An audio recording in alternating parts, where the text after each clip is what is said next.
Assalamualaikum warahmatullahi wabarakatuh. Nama saya Muhammad Ridho Ramadan, kelas 10 MIPA 2. Saya ingin mempresentasikan tentang Kerajaan Kediri. Kerajaan Kediri terletak di Jawa Timur. Didirikan tahun 1042 Masehi. Kerajaan ini berpusat di Dahanpura yang menjadi bagian wilayah Kediri. Kerajaan Kediri ini merupakan bagian dari kerajaan yang lebih besar, yaitu Kerajaan Mataram kuno atau Wangsa Isyana, dan pusat kerajaannya terletak di tepi sungai Brantas yang merupakan jalur pelayaran besar pada masa itu. Kerajaan Kediri dipimpin oleh beberapa raja, yakni Sri Samarawijaya tahun 1041 Masehi, Sri Jayawarsa tahun 1104 Masehi, 3. Sri Bameswara tahun 1117 Masehi, 4. Sri Jayabaya tahun 1157 Masehi, 5. Sri Sarweswara tahun 1159 sampai 1161 Masehi, 6. Sri Aryaswara tahun 1171 Masehi, 7. Sri Gandra tahun 1181 Masehi, 8. Sri Kameswara tahun 1182 Masehi, 9. Sri Kertajaya tahun 1194 sampai 1222 Masehi. Kehidupan sosial Kerajaan Kediri. Kehidupan sosial masyarakat Kediri cukup baik karena kesejahteraan rakyat meningkat. Masyarakat hidup tenang. Hal ini terlihat dari rumah-rumah rakyatnya yang baik, bersih, rapi, berlantai dan hijau, serta orang-orang Kediri telah memakai kain sampai di bawah lutut.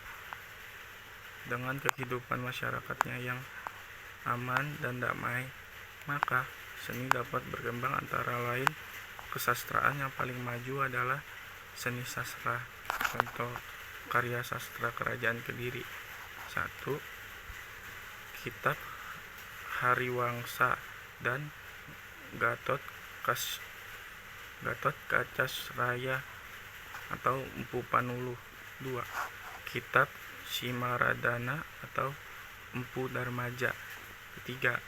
Kitab Lubdeka dan Wertas Sancaya atau Empu Tan Akung. 4. Kitab Resnanyana atau Empu Triguna. 5. Kitab Sumana Santaka atau Empu Monagun. Golongan-golongan dalam masyarakat Kediri. 1. Golongan masyarakat pusat. Pusat kerajaan, yaitu masyarakat yang terdapat dalam lingkungan raja dan beberapa kaum kerabatnya serta kelompok pelayannya. 2. Golongan masyarakat tani atau daerah, yaitu golongan masyarakat yang terdiri atas para pejabat atau petugas pemerintahan di wilayah tani atau daerah. 3. Golongan masyarakat non-pemerintah, yaitu golongan masyarakat yang tidak mempunyai kedudukan dan hubungan dengan pemerintah secara resmi atau masyarakat wira swasta.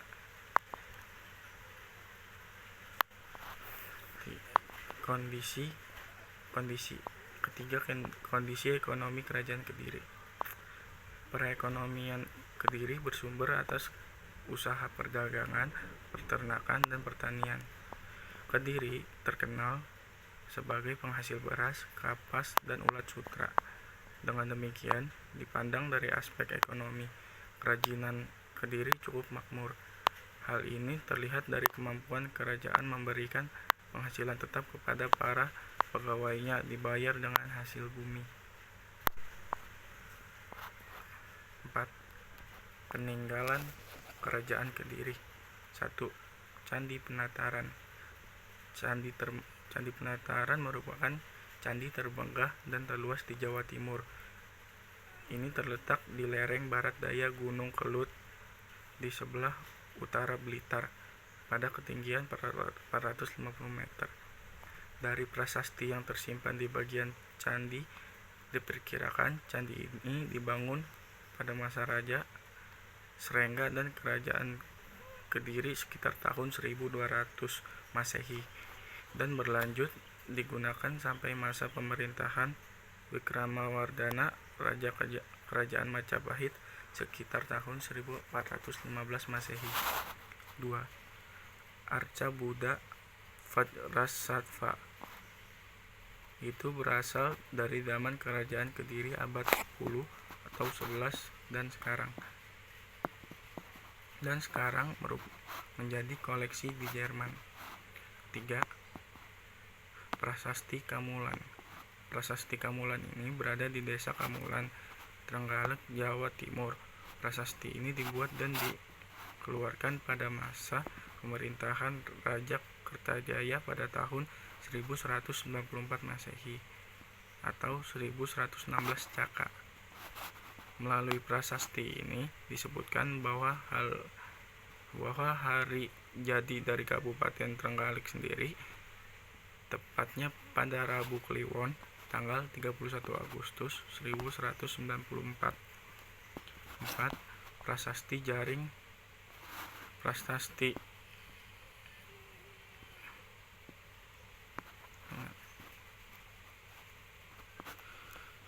runtuhnya.